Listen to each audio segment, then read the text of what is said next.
सेठ जी, मैं बहुत परेशानी में हूँ, कृपा कर मुझे किसी काम पर रख लीजिए। मोहन सेठ को अपनी सारी कहानी सुनाता है।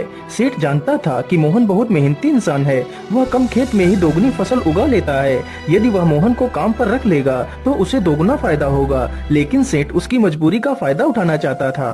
हाँ हाँ मोहन, मैं तुम्हें काम पर तो रख लेता, लेकिन मेरे पास अभी तुम्हारे लिए कोई काम नहीं है।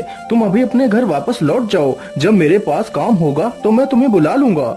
नहीं नहीं सेठ जी, आप तो मेरी मजबूरी जानते हैं। यदि मुझे काम नहीं मिला तो मेरे माता पिता भूखों मर जाएंगे। मुझ पर तरस खाइए सेठ जी, मुझे काम पर रख लीजिए।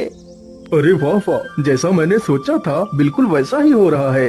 यही अच्छा मौका है इससे कम पैसे में ज्यादा काम करवाने का। अच्छा अच्छा ठीक है, मैं तुम्हें काम पर तो रख सकता हूँ, लेकिन मैं वैसे तो सारे मजदूरों को 300 रुपए देता हूँ, लेकिन मैं तुम्हें सिर्फ 200 रुपए दूंगा। यदि मंजूर है तो बोलो। हे भगवान, क्या करूं? यहाँ पर काम करने के अलावा तो मेरे पास दूसरा कोई रास्ता भी नहीं है। ठीक है सेठ जी, मैं 200 रुपए में ही काम कर लूंगा। मोहन अगले दिन से ही सेठ के घर काम करने लगता है। इसी प्रकार मोहन को काम करते करते पूरा 2 महीना गुजर जाता है। मोहन ने सेठ के खेत में दोगुनी फसल उगा दी। यह देखकर सेठ बहुत खुश हो जाता है। अरे वाह, मोहन ने तो इस बार कितनी अच्छी फसल उगाई है। वैसे अब तो मोहन का कोई काम भी नहीं है। मैं ऐसा करता हूँ, इसे आज की मजदूरी देकर काम से निकाल देता हूँ और इसकी 2 महीने की मजदूरी भी नहीं दूंगा। अरे मोहन, ये लो तुम्हारी आज की मजदूरी। अब तुम्हें कल से काम पर आने की कोई आवश्यकता नहीं है।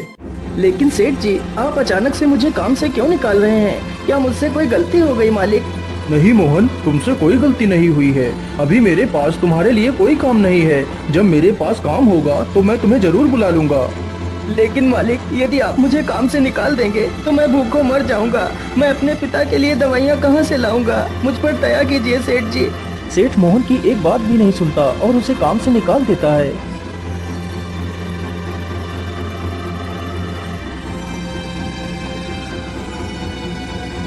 अरे बेटा, आज तुम खाली हाथ ही आए हो। आज तुम घर का राशन तो लाए ही नहीं। माँ, मुझे माफ कर दीजिए, अब मैं आपके लिए कुछ भी नहीं कर सकता।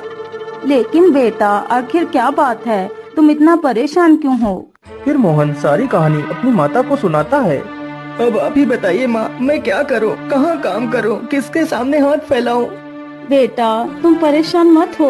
हम लोग आज पानी पीकर ही सो जाएंगे।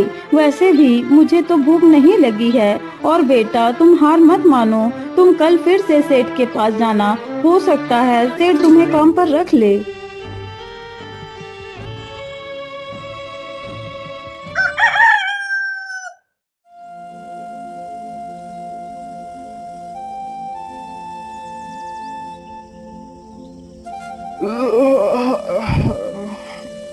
अरे सेठानी जी, आप मेरे लिए नाश्ता तैयार रखना, मैं जरा खेतों की तरफ से घूम कर आता हूँ। ठीक है, आप आराम से जाइए। तब तक मैं आपके लिए नाश्ता तैयार कर दूंगी। इतना सुनकर सेठ वहाँ से चल पड़ता है। तभी देखता है कि मोहन उसके घर के बाहर ही खड़ा है। अरे मोहन, तू इतनी सुबह सुबह यहाँ क्या कर रहा है? मालिक, मैं आपके पास ही आया था। यदि मुझसे कोई भूल हो गई हो तो उसे क्षमा कर दीजिए मालिक, लेकिन मुझे काम पर रख लीजिए। अरे मोहन, तू तो कितना बेशर्म है। मैंने तुझे कितनी बार मना किया है कि मेरे पास कोई काम नहीं है, फिर भी तू मेरे पास चला आता है। क्या तेरे अंदर कोई शर्म लिहाज नहीं है? मालिक, मुझे शर्म तो आती है, लेकिन जब मैं अपने बूढ़े माता पिता को पानी पीकर सोता हुआ देखता हूँ तो मुझे यह अपमान कुछ भी नहीं लगता। लेकिन मैं तुझे कोई काम नहीं दे सकता, चल भाग यहाँ से। इसी प्रकार कई दिन गुजर जाते हैं। सेठ मोहन को भला बुरा कहकर भगा देता है, लेकिन सुबह होते ही मोहन फिर से काम मांगने के लिए सेठ के घर पहुंच जाता है। लेकिन मैं तुझे कोई काम नहीं दे सकता, चल भाग यहाँ से। हे भगवान, मैं तो इस मोहन के बच्चे से परेशान हो गया हूँ, लेकिन यह तो सुधरने का नाम ही नहीं ले रहा। मैं ऐसा करता हूँ, कल सुबह होने से पहले मैं यहाँ से कुछ दिनों के लिए अपने रिश्तेदार के घर चला जाता हूँ, तभी मैं इस मोहन से अपना पीछा छुड़ा पाऊंगा। सुबह होने से पहले सेठ और उसकी पत्नी बैलगाड़ी में बैठकर वहाँ से चले जाते हैं।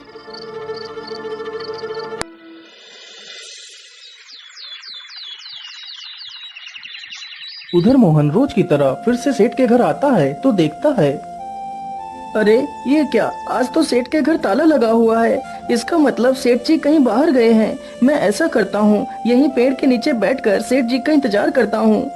इतना सोचकर मोहन पेड़ के नीचे बैठ जाता है और सो जाता है। तभी कुछ चोर सेठ के घर के पास आते हैं। अरे लल्लन, आज तो यार दोस्त सेठ है भी नहीं। आज अच्छा मौका है, चलो आज इस सेठ की सारी तिजोरी खाली कर देते हैं। चोर जल्दी से एक पत्थर उठाता है और ताले को तोड़ने लगता है।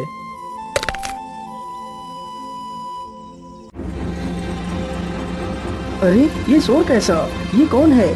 मुझे लगता है ये तो कोई चोर है।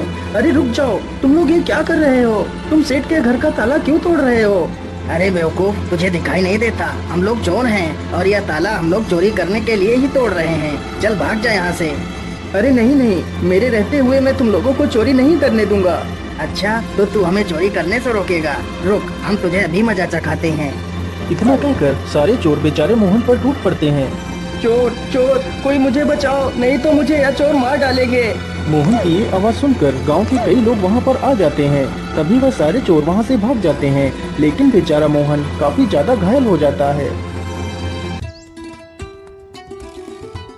अरे सेठानी जी, अब तो हमें यहाँ पर कई दिन गुजर चुके हैं। चलो अब हमें घर वापस चलना चाहिए।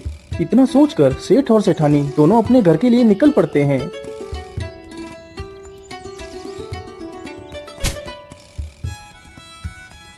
अरे वाह, जैसा मैंने सोचा था बिल्कुल वैसा ही हुआ। अब तो मोहन से मेरा पीछा छूट गया। लेकिन ऐसा कैसे हो सकता है? मोहन आज भी नहीं आया। मोहन इतनी जल्दी हार मानने वालों में से नहीं है। फिर वह आया क्यों नहीं? कहीं वह किसी मुसीबत में तो नहीं पड़ गया? चलो चलकर देखता हूँ। इतना सोचकर सेठ गांव की तरफ निकल जाता है। अरे मदन भाई, मोहन कहीं दिखाई नहीं दे रहा। वह कहाँ गया है? अरे सेठ जी, मैं तुम्हें क्या बताऊं, आप तो बर्बाद होने से बाल बाल बच गए। क्या मतलब? मैं कुछ समझा नहीं। तुम क्या कहना चाहते हो? फिर मदन सारी कहानी सेठ को सुनाता है। ये सुनकर सेठ के पैरों तले जमीन खिसक जाती है। सेठ जी, मोहन बहुत नेक दिल इंसान है। उसने आज तक किसी का बुरा नहीं किया है। कृपा कर आप उसे अपने पास रख लीजिए। नहीं मदन, मुझसे बहुत बड़ी गलती हो गई है। मुझे जल्दी से मोहन के घर ले चलो। सेठ जैसे ही मोहन के घर पहुंचता है तो देखता है मोहन घायल अवस्था में चारपाई पर पड़ा है। मोहन, मुझे माफ कर दो। मैंने तुम्हें बहुत तकलीफ दी। जिस इंसान को मुझे अपने गले लगाना चाहिए था, मैंने उसे ही तकलीफ दी। हो सके तो मुझे माफ कर देना मोहन। नहीं सेठ जी, आप माफी क्यों मांग रहे हैं? ये तो मेरा फर्ज था। मोहन, तुम कल से मेरे पास आ जाना। मैं तुम्हें अपना विशेष अधिकारी बनाऊंगा। फिर सेठ तुरंत ही मोहन की मां को 500 रुपए दे देता है और अगले ही दिन से सेठ मोहन को अपना विशेष अधिकारी बना लेता है।